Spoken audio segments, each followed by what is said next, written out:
جب رسول اللہ صلی اللہ علیہ وآلہ حنین میں غنیمت تقسیم فرما رہے تھے تو اس غزوے میں ایک شخص کھڑا ہوا جس کا قد لمبا، رنگ گندمی، کمر جھکی ہوئی اور دونوں آنکھوں کے درمیان سجدے کا نشان نمایاں تھا۔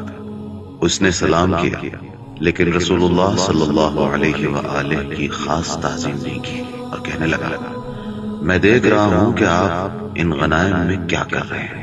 آپ صلی اللہ علیہ وآلہ نے فرمایا کہ تجھے کیا لگ رہا ہے کہ میں کیا کر رہا ہوں؟ اس نے کہا، آپ میں عدالت دکھائی نہیں دیتی۔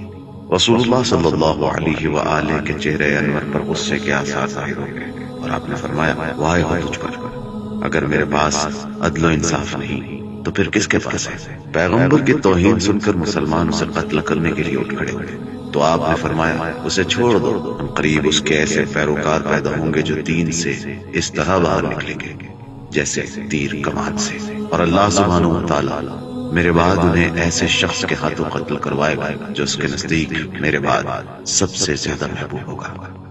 ہوا بھی ایسا، امیر المؤمنین حضرت علی علیہ السلام نے اس شخص کو خوارج کے درمیان جنگ نہروان میں قتل کر دیا۔